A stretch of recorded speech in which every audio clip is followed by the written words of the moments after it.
GOP candidates for Arizona's top offices who claim the November election was stolen from them have spent months presenting shape-shifting arguments in court, and 6 months after races were called, they aren't done. A Maricopa County judge on Monday granted losing GOP gubernatorial candidate Kari Lake a trial on a claim initially made in December that has changed over time as it made its way up to the Arizona Supreme Court and back down again. That trial begins Wednesday. Meanwhile, a Mojave County judge is considering granting losing GOP Attorney General candidate Abe Hamadeh a new trial based on a claim he presented in court Tuesday, that the statewide recount in December and other records obtained since then offered new evidence that he really won. It's unusual for these types of cases to be ongoing in May. Court challenges to election results have an expedited timeframe set out in state law for a reason, so claims of problems can be resolved before the winners take their seats. Governor Katie Hobbs and Attorney General Chris Mays, both Democrats, took office in January. There's a high bar in Arizona to prove in court that election results should be overturned, and there is little precedent for it, especially months later. Allowing the midterm challenges to linger for months has already caused uncertainty for voters regarding the stability of their elected offices, according to voter advocates and attorneys for the state and county. Every day this case exists without a final judgment is another day the contestant and his friends and his colleagues and his constituents can continue to impugn the validity of our election processes in Arizona and cast doubt on the very foundation of our nation, free, full, and fair elections, Craig Morgan, the lawyer representing Secretary of State Adrian Fontes, said on Tuesday during the Hamadeh hearing. The long time frame and seemingly never-ending hunt for evidence has also given the losing candidates ongoing hooks to spread false claims about their contests, potentially deepening distrust in the system, said Alex Galata, Arizona director of the voting rights organization All Voting is Local. The longer that misinformation about the election is unaddressed, or appears to have validity because there are still court processes going on, the more harm, he said. Attorneys for Lake and Hamadeh told judges in the past week that they want to inspect ballots or ballot envelopes in hopes of finding evidence to prove their claims, but attorneys for the state and Maricopa County say the time to fish for such evidence is long past. Proving their claims won't be easy. Lake will need to offer clear and convincing evidence, the judge wrote, on a far-fetched claim that Maricopa County completely failed to verify voter signatures on mail-in ballots, and this caused her to lose to Hobbs by more than 17,000 votes. Hamadeh, who lost to Mays by only 280 votes, would need to prove his claims that tabulation machines failed to properly count hundreds of votes in his favor, and that counties incorrectly rejected ballots from voters who were registered to vote. The many court milestones spread over months have given candidates consistent fundraising opportunities. Lake, more than Hamadeh, has taken advantage of these milestones to ask for money, according to a review of their public statements and solicitations. Kari Lake quite literally has nothing else to do, and the fundraising aspect of it is the goal, said Barrett Marson, a Republican political strategist in Arizona. It's not the bug, it's the feature. This week was no different. In a live Twitter audio broadcast on Tuesday morning, the day after the judge granted her request for a trial, Lake said supporters could help pay her legal fees by visiting her website or the website of a nonprofit advocacy group set up for this purpose. People all across the nation have said, "Here's $25, please don't stop fighting to secure our elections," and so that's how we are paying for it, she said.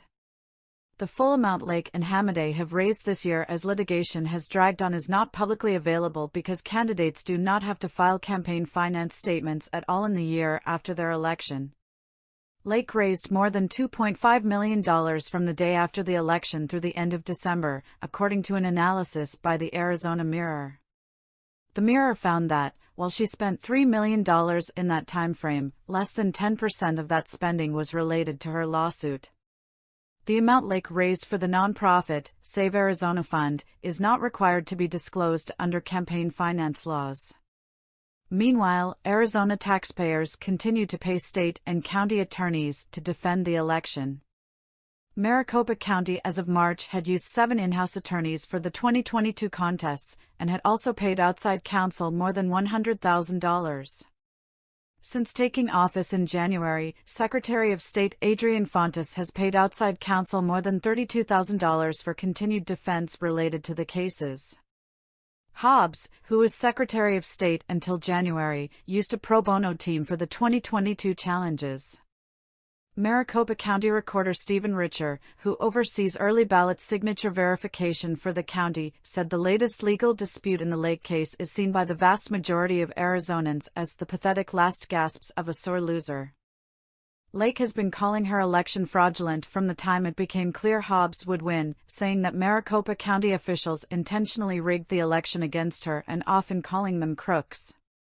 So far, courts have said she doesn't have evidence to back up any of those claims.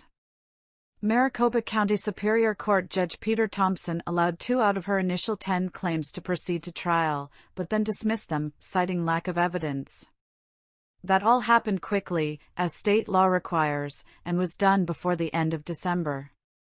There's a few ways Lake's attorneys could have sped up the appeals process at this point, either by filing a special action challenge or by appealing directly to the Supreme Court instead of the Court of Appeals, which county attorneys said in a filing would have allowed the case to be resolved before Hobbs took office. Lake's attorneys did not do this. Richer said this is because her attorneys are inexperienced in Arizona election law. Kurt Olson previously was an attorney in New York, and Brian Blem worked for a family law firm in Phoenix. Because she is represented by election law amateurs who have been racking up sanctions in various courts, admittedly, likely the only people who would take her case, we're still dealing with this 6 months after Katie Hobbs won, Richer, a Republican, told VoteBeat in a statement. Kari Lake and her attorneys did not respond to a request for comment. She spent the weeks following her trial court loss on a tour across the U.S., broadcasting her claims of a stolen election, according to the Arizona Republic, and asking for money on Twitter. When the appeals court affirmed the trial court's decision on February 16, she posted a link to Save Arizona Fund's website and said she was taking the case to the state Supreme Court. "Buckle up, America," she wrote. The state Supreme Court on March 22 affirmed the lower court's decisions on all claims but one, the claim about fraudulent voter signatures. It also subsequently sanctioned Lake's lawyers over another claim.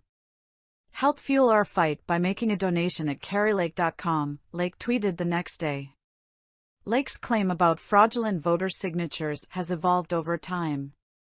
County and state attorneys have said consistently that she failed to state a claim altogether, and have refuted any notion that workers didn't follow law and approved fraudulent voter signatures. When casting votes by mail in Arizona, voters have to sign the envelope they put their ballot in, and county officials use that to confirm it came from the right person by comparing the signature to those they have on file. Lake initially wrote that the county recorder decided that some voter signatures didn't match, but nevertheless accepted a material number of these early ballots. After the state Supreme Court directed him to reconsider his dismissal of the claim, Judge Thompson heard arguments on Friday. He then decided Tuesday that the actual claim Lake's attorneys appeared to be making was that, during 2 steps in their process, county workers failed to verify the signatures at all. That's an argument that Lake's attorneys themselves have already contradicted by presenting witness statements from temporary workers who reviewed signatures and by acknowledging that the county rejected hundreds of signatures the workers deemed bad.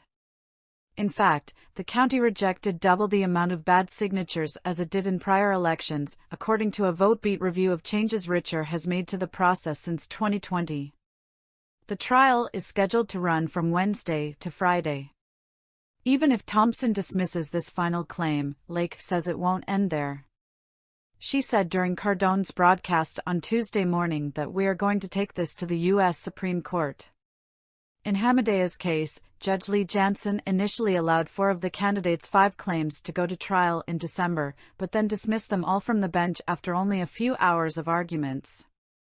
During that December 23 trial, Hobbs' attorneys didn't reveal that her office was aware that the statewide recount process had already revealed numerous ballot counting errors in Pinal County, later saying that she believed she was bound by the court not to say anything until the recount was complete. The recount results were announced less than a week later, after court proceedings had ended. They showed that Pinal County had failed to initially tabulate hundreds of votes in the race, which helped close the gap between the candidates from 511 to 280 votes. On January 4, Hamadeh filed his motion for a new trial, saying that the recount revealed new evidence that he won the election.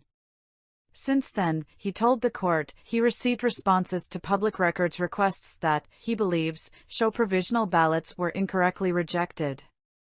Hamadeh's lawyers want access to ballots they believe will show uncounted votes in his favor that the tabulation machines failed to count, as well as entire ballots the county rejected after determining the voter wasn't registered to vote.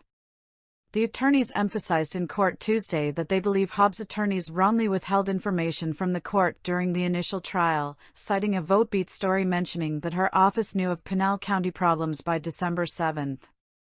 While Hamadeh's attorneys claimed that declining to provide a new trial would erode voter confidence, the state and county argued the opposite. Judge Jansen said he was hoping to decide whether to allow for a new trial within the next few weeks. Galata, the voting rights activist, said he would love to figure out a way to expedite appeals, or somehow cut off fundraising at a certain point. He foresees election contests being drawn out again in future elections, so long as it's profitable for the candidates. The extended timeframe may be good for the candidates, Marson, the GOP strategist, said, but it's not good for the Republican Party in the state. Republicans have to move on to 2024 and, eventually, 2026, he said. Republicans have a big election for Senate in 18 months, and we really do have to focus on that. It is truly time for Republicans to turn the page.